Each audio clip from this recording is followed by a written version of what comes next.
Class 11 के बच्चों, आज प्रमाण संरचना चैप्टर में हम आगे का टॉपिक ले रहे हैं प्रमाण के नाभिक की खोज।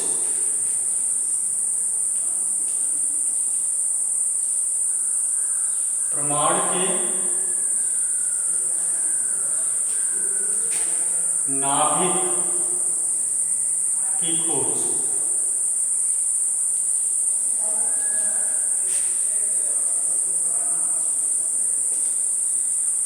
देखो,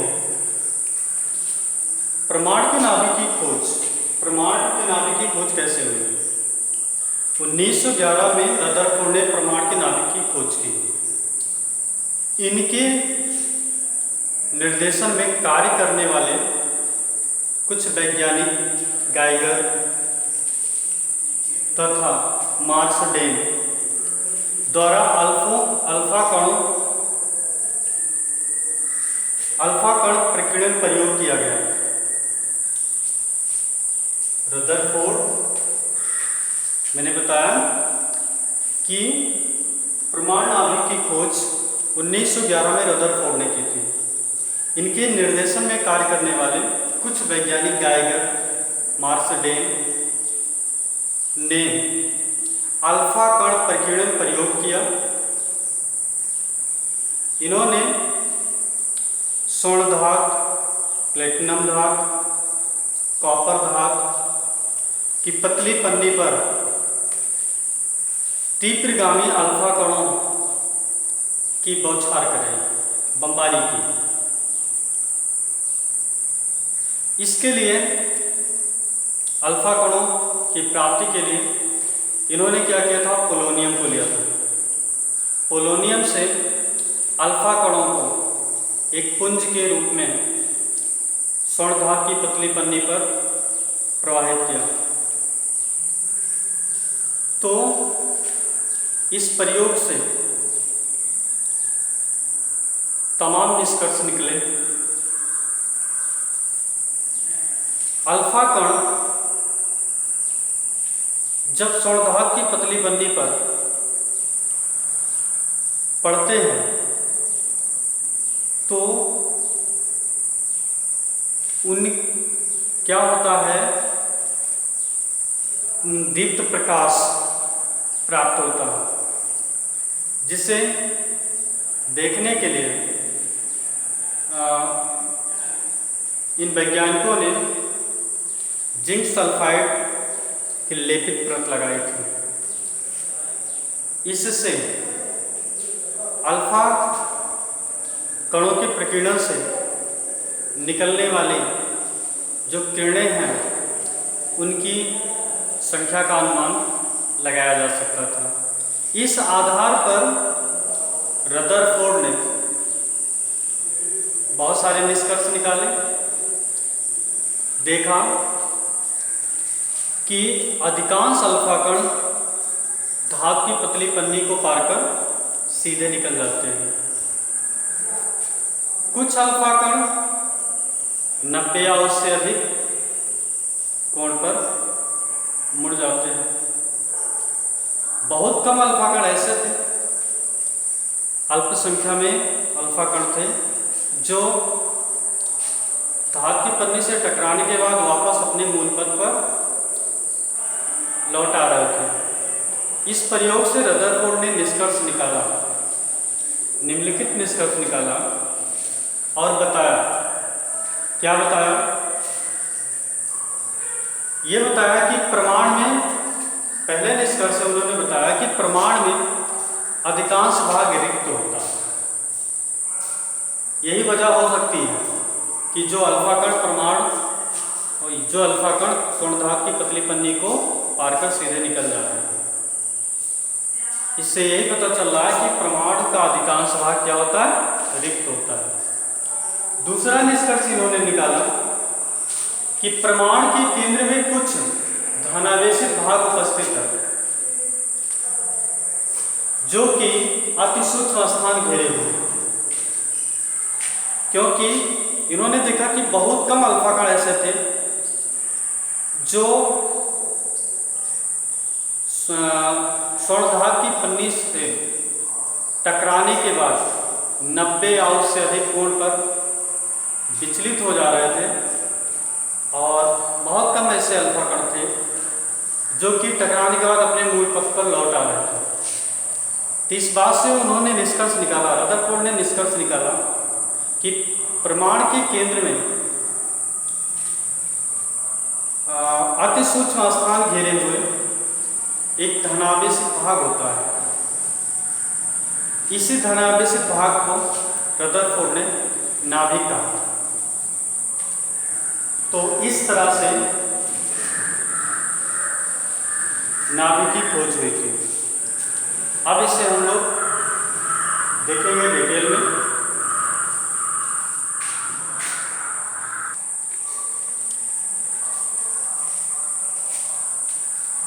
सन 1911 में वैज्ञानिक रदरफोर्ड ने अल्फा कणों के प्रकीर्णन प्रयोग में निम्नलिखित प्रेक्षण प्राप्त किए। सन 1911 में वैज्ञानिक रदरफोर्ड ने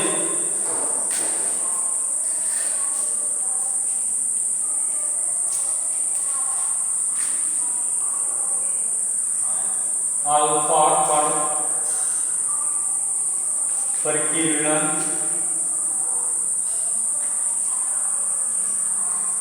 प्रयोग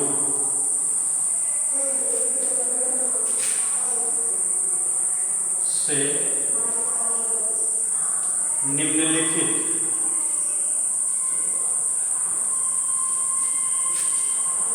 प्रेक्षण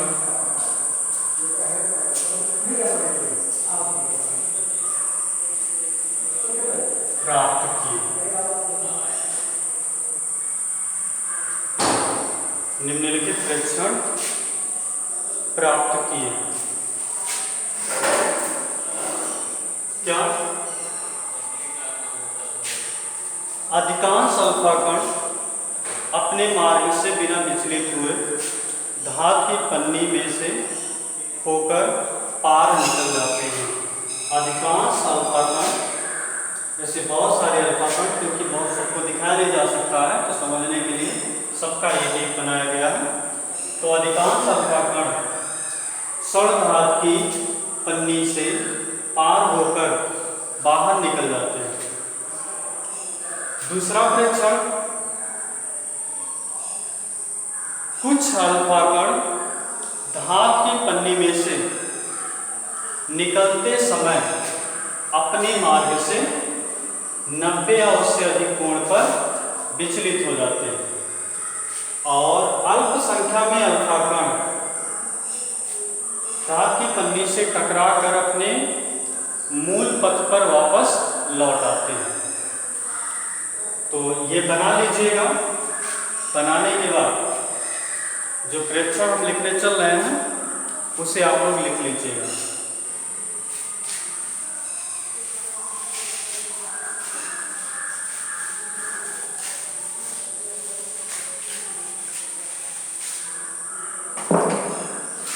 पहला प्रेक्षण क्या मिला था उनको? अधिकांश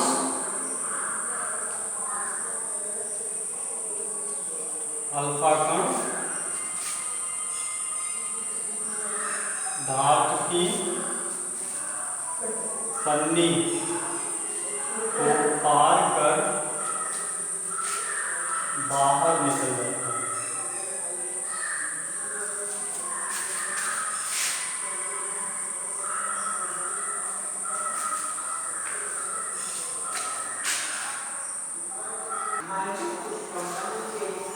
तो दोस्तों,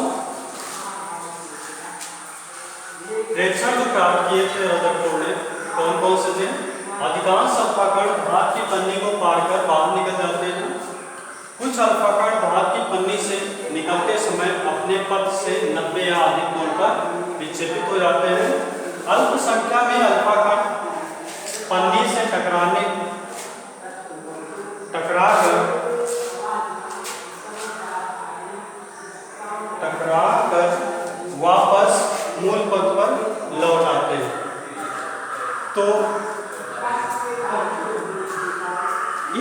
परीक्षण के आधार पर रदरफोर्ड ने निम्नलिखित निष्कर्ष निकाले। देखते हैं क्या निकाले। तो क्या निष्कर्ष निकाले कि अधिकांश अल्फा कण बिना विचलित हुए सीधे बाहर निकल जाते हैं। इससे सिद्ध होता है कि प्रमाण का अधिकांश भाग रिक्त होता है, खाली होता है।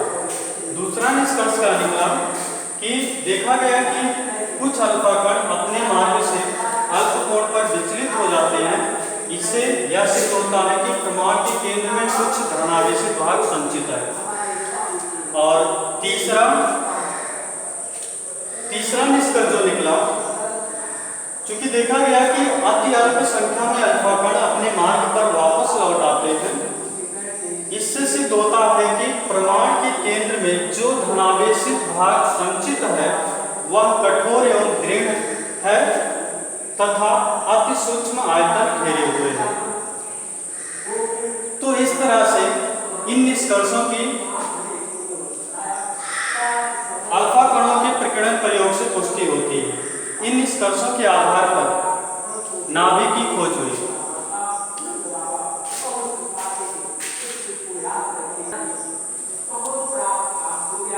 तो अल्फा कण प्रकीर्णन प्रयोग एवं प्राप्त निष्कर्षों के आधार पर रदरफोर्ड द्वारा बताया गया कि प्रमाण का कुल धनावेश तथा लगभग समस्त ब्रह्मांड प्रमाण के केंद्र में एक अति सूक्ष्म स्थान में संचित रहता है। प्रमाण के इस केंद्रीय भाग को प्रमाण का नाभिक कहते हैं। इस तरह से प्रमाण नाभिक की